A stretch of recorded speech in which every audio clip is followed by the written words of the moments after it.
Hello there, my dear friend. How are you? Hope you're having a great day. Welcome to another edition of my Coaching Corner here on YouTube. And we're going to dive right in because I've got a really powerful conversation to bring to you today about how to shift your identity to match your goals. Brief introduction, if you don't know me super well, my name is Sabrina Militello. I am a coach and founder of Empower Her Coaching, and my mission in this world is to help female entrepreneurs, women in business, women on that career path, break through the barriers to their next level of success by shifting their self-perception, battling overthinking, combating procrastination, combating people-pleasing and self-doubt and overwhelm, all of those behaviors and ways of thinking and being that block our next level. That's what I'm here to help you do. And I think this conversation actually really sits into the cradle of that work beautifully well. Because one thing that I know to be true is that you will never out-achieve who you believe yourself to be. Let me say that to you again. You will never be able to outperform, out-achieve, out-succeed who you believe yourself to be, because who you believe yourself to be is all wrapped up in what you believe yourself to be worthy of. And if you don't believe that intrinsically you're worthy of your next level of success, or you're worthy of the big breakthroughs and achievements and experiences and moments that you desire, that you want, then you're never going to do what is necessary to create those. Can you see how that works? We think that in order to achieve, we just have to do, right? But our ability to do is actually predicated by what we're thinking and what we're believing about ourselves, about the possibility, about our capability, about our worth, about our sense of self. Okay, are you with me? So when we talk about shifting your identity so that they match your goals, I want you to really think about so that you become aligned with what you say you want. You yourself as a human, how you walk through the world, what you believe to be true, how you think, how you communicate, how you interact, what you do, what you don't do, what you tolerate, what you don't, the boundaries you set up, the ones you uphold, all of that is or needs to be aligned with where it is that you want to go. So I have a framework, and I've written a couple of notes here for you because I'm a rambler, so I want to stay on track for you. But this is such a powerful conversation, and I would love it if you took notes, if you shared with me kind of what your takeaways were, if there were questions that come up for you in this conversations, then just, reach out to me and let's talk about it. But one of my mentors, my long distance mentors, Brendan Burchard, he talks about praxis. And praxis is, let me make sure I say this right, is the integration of belief and behavior. Praxis, the word, simply means the integration of belief and behavior. So like I said, we will never outperform who we believe ourselves to be, what we believe ourselves to be capable of. And so our belief has to get to a place that our behaviors can manifest. Our behaviors become aligned with what we're thinking to be true, okay? So if we really take this and run with it on the topic of the goals that we have and the achievements that we want to be able to celebrate, the successes that we want to break through into, there's three things or three concepts that I want you to really adopt. And it's my DVD framework for changing behavior or changing identity, right? My DVD framework. And it goes simply like this, and I'm just going to run through it and then we'll kind of break it down as we go. But have you ever wanted to watch a movie and it's something that you have in your closet, like you have the DVD box set of Harry Potter. I'm a big fan.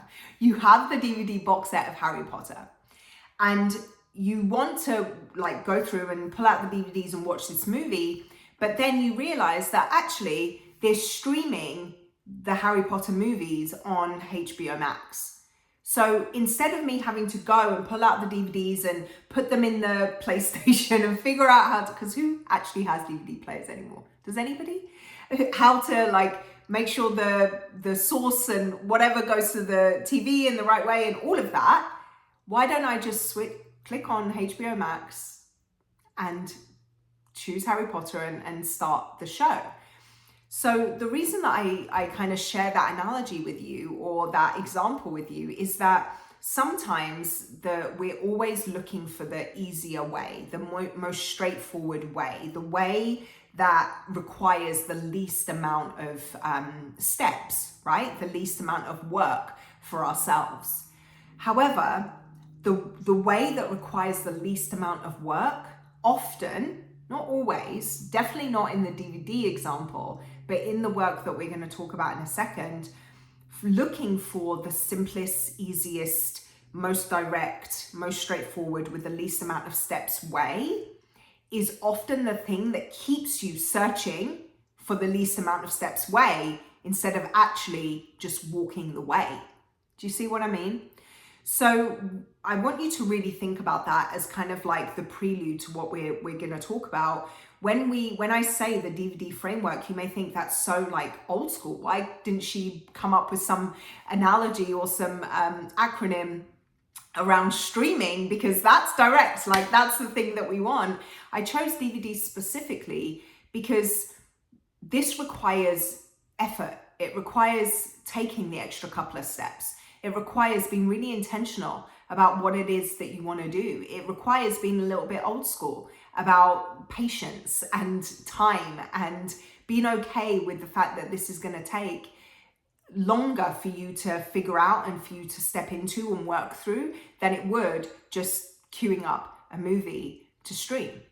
So that's why DVD, okay? I want to preface this by saying that you can't avoid the additional steps when real change, real growth, real transcendence is what you're searching for, okay?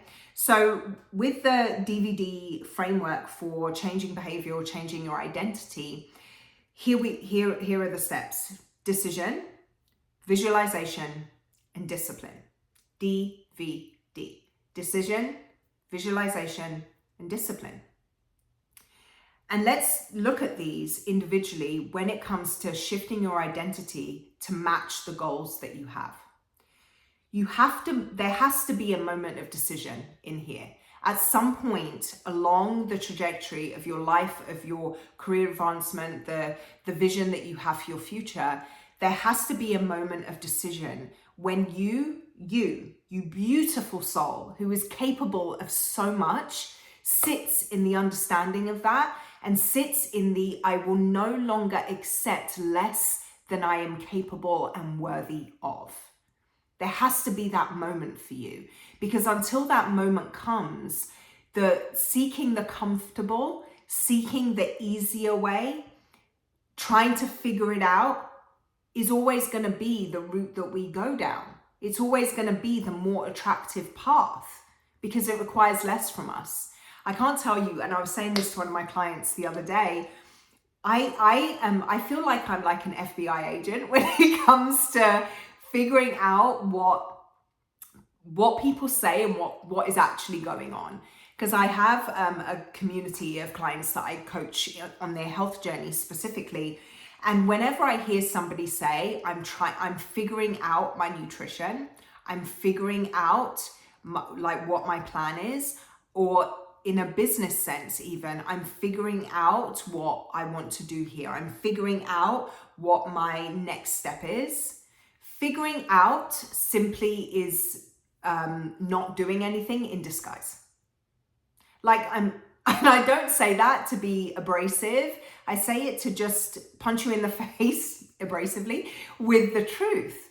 Because when we allow ourselves to say things, I'm figuring it out, you're not actually doing anything. You're not actually out there taking the action. Because if you're actually out there taking the action, you wouldn't be figuring it out.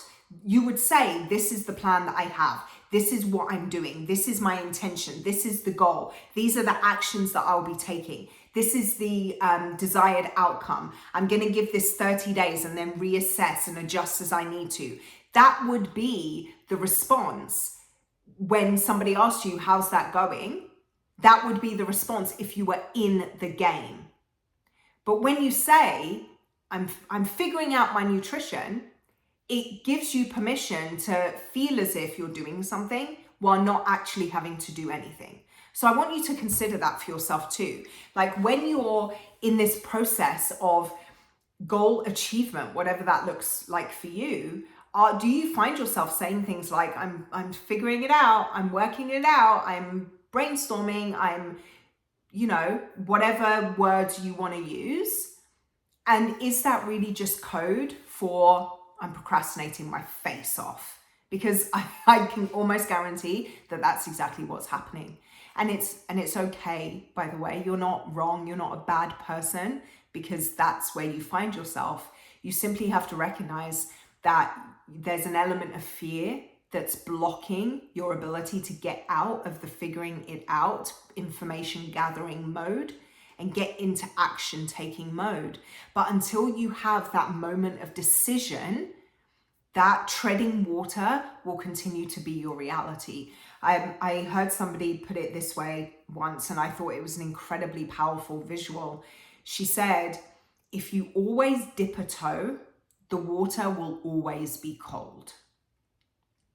Isn't it true? That's what we do. You go to the pool or you go to the beach and you wade in a little bit and you dip a toe, you get it up to ankle level, the water up to ankle level, and you're like, oh, it's so cold. And you back out, and then you go in a little bit more, maybe you get it up to mid-calf and you're like, oh my gosh, it's so cold. And you keep doing that dance. You keep doing that dance, that back and forward dance, until maybe you get it up to waist height. Meanwhile, 20 minutes have passed. Everybody else is splashing away in the water, and you're over here in the shallow end, trying to get up the nerve to dunk your whole self, your whole body into the water. And the longer that process goes, the colder and colder and colder the water feels. Sometimes you just have to jump in. Okay, so that moment of decision is the catalytic moment of your identity shift. And when I'm talking about an identity shift, I mentioned at the beginning, you have to get to a point where you're believing something different about yourself. You're believing something different to be true about yourself. You're stepping into another, I don't want to say persona, because that can sometimes feel as if it's like a fake it till you make it type of situation, and it's not. It's really stepping into a new version maybe of how you're choosing to show up in the world. And the identity to which you choose, because it is a choice. I think sometimes we think, oh, I'm just not that way, and so this can never happen for me. No, you can choose. If you're somebody who's not confident, you can choose to work on becoming more confident. If you're somebody who's not outgoing, you can choose to become somebody who's more comfortable in social situations. If you're somebody who is fearful of public speaking, you can choose to become very well versed and comfortable with public speaking. It's a choice. And sometimes I think we put on these identities for ourselves. I am, whatever you follow that sentence with, that is a measure of your identity. I am afraid of public speaking. I am a people pleaser. I am a procrastinator. I am someone who overthinks. I am whatever you follow, I am with. That's an identity that you're adopting. And I think sometimes often we believe that is a fix. It's like what is it that soldiers wear in battle? It's like armor, right? We think it's like a coat of arms, the steel metal coat of arms that you see in like old school Victorian buildings that are just statues that are laid out in the hall, that it's just, that's who I am. That's my coat of arms. That's how it's always going to be. And we allow it to sit on us. But when we have an identity, a coat of arms that doesn't fit with where we want to go, the life we want to live, who we want to be, then we have to be able to shed it and get a new outfit. The outfit has to match. I say that often. The outfit has to match. So the identity that you're wearing has to match where it is that you want to go, who it is that you want to be. So if you've ever thought that, like your I ams, you've ever thought that is just set in stone, that's it, there's nothing I can do about this, it's not true. Categorically, it is not true. I am somebody who used to be clinically obese. I'm somebody who used to be severely bullied. I'm somebody who came from a very broken, dysfunctional, trauma-laden childhood. I'm somebody who believed that nothing was ever going to be different for me. Like there was no possibility of my future being any different from the past and the present that I was experiencing. That was my identity. I was from a single parent household, living on government benefits. We were one of the only Black families in a very rich, affluent, white neighborhood. And we were poor, poor, poor. And I didn't see any examples around me of women who looked like me, came from where I came from, doing better.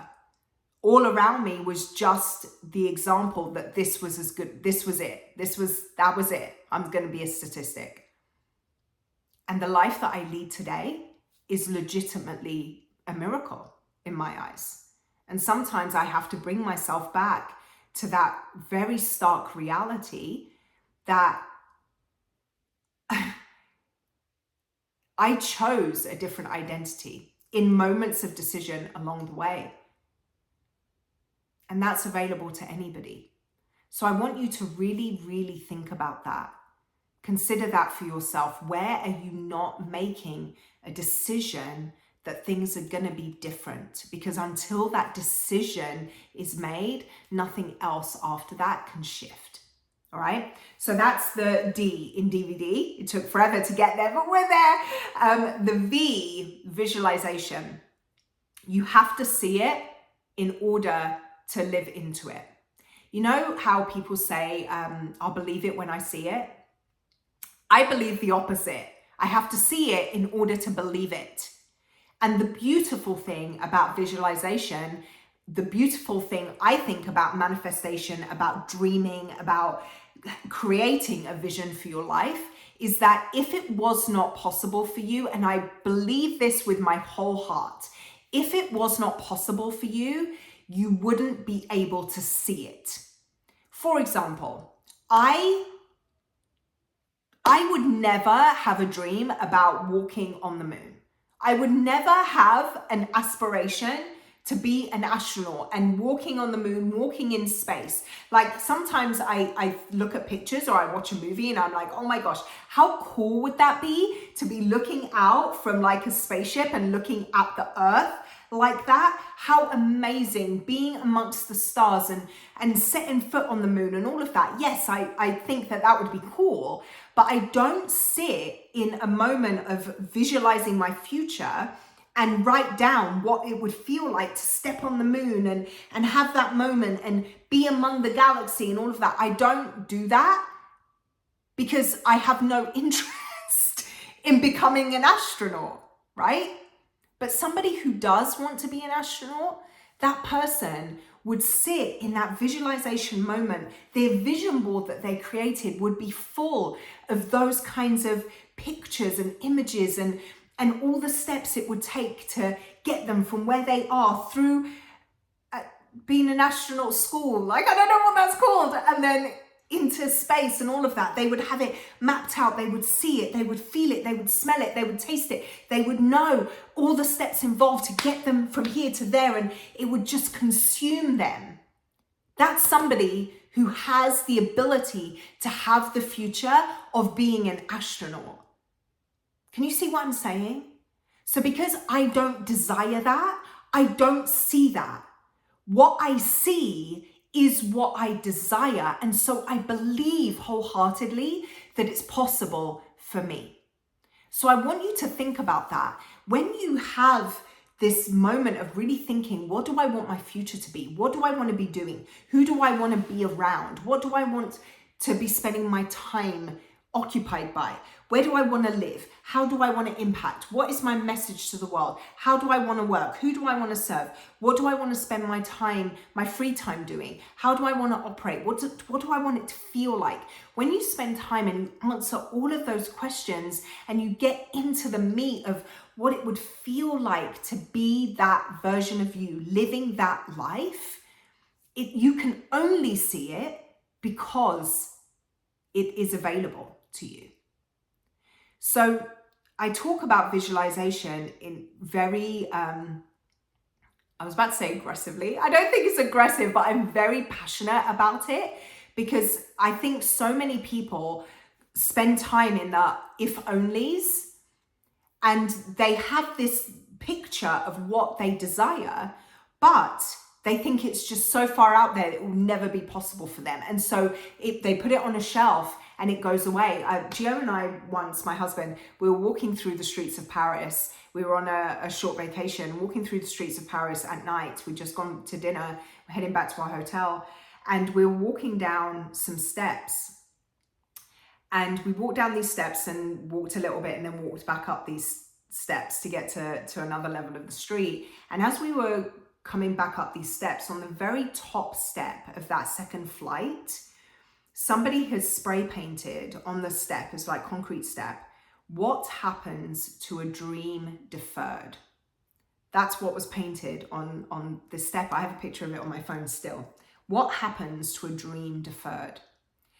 And I remember Gio is used to me by now. We've been together a long last time. So he's very used to me being stopped by things that pop into my mind, or I think of something or I see something and it stops me in my tracks because I get very internal about stuff. And I remember stopping before we'd covered the stairs, stopping on the step and just looking at that piece of graffiti. I want to say I stood there for a good couple of minutes while my husband's very patiently just knowing that I'm in my head and doing the mental gymnastics that I was. And I really stood there and I thought about that. What happened? I tried to answer the question for myself. What happens to a dream deferred?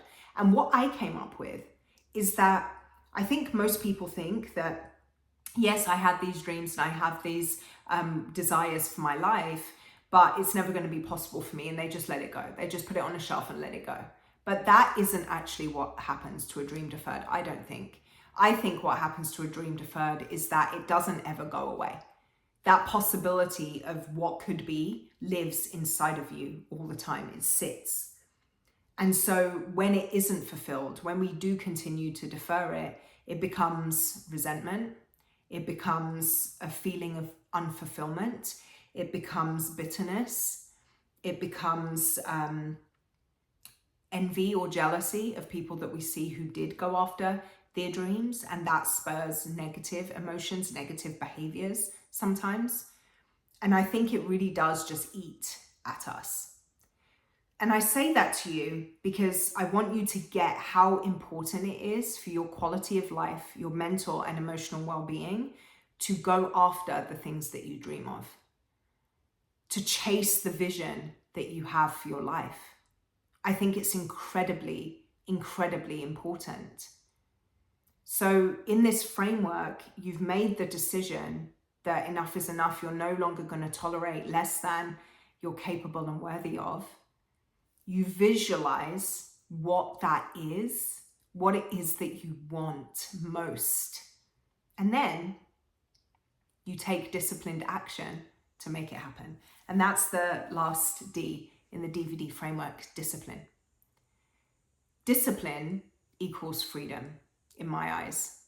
I read that somewhere, I want to say over a decade ago, and it was really stuck. Discipline equals freedom. And people think it's the opposite, right? When you have discipline, you're not free. You're not free to do the things that you want to do. I argue that when you get to a place where you can take disciplined action on a consistent basis for a long ass time, you cultivate the freedom that you desire in your life for the long term. So, and that's a very short, like the other two had a lot that I wanted to say, but I think with the discipline piece, it's very self-explanatory. And it's something that you can't avoid. It's something that you can't speed up. In fact, I believe that taking disciplined action, being really disciplined in your approach, does speed up the process, because it's when you're kind of half in, half out, you lack consistency, you're all in about it 1 minute and then you backtrack the next minute, you set up all a new identity for yourself, a new approach for yourself, a new Facebook or Instagram page or a new strategy, and then you're all about it for a week and then it goes silent, you don't do anything, and then you tear it all down and start again another week. Like that's not the quick way, right? Being disciplined in one way and allowing that one way to evolve as you evolve, not having to tear it down and start again as you grow, but just allowing it to grow as you grow, allowing it to shift and change as you shift and change. That's the way that creates momentum and progress. So I want to encourage you to make the decision today. Decide enough is enough.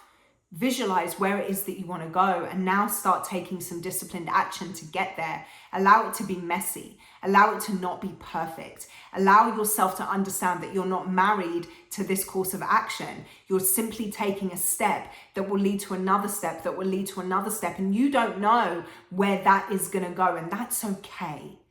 Take action towards the version of yourself that you want to be, who can live in the reality that you want to live, because that's ultimately what it comes down to. How to shift your identity to match your goals is becoming the version of yourself who can live that life. And all the time in between, all the time it takes, because I hear this all often. How long is it going to take? Why is it taking so long? All of that, we get so obsessed with the time frame.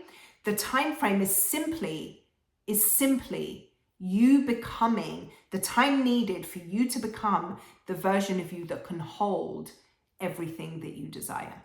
That's it. So don't get mad about the time. Enjoy the time, because that's your process of becoming.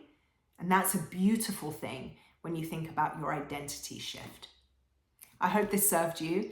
Gosh, it went way longer than I anticipated it would, but I get so into this stuff because this is the meat, this is the forward momentum, forward growth stuff.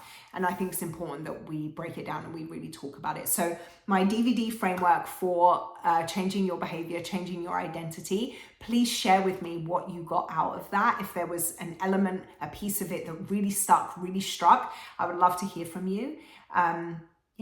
Reach out and let me know your thoughts. All right. Until next time, take care.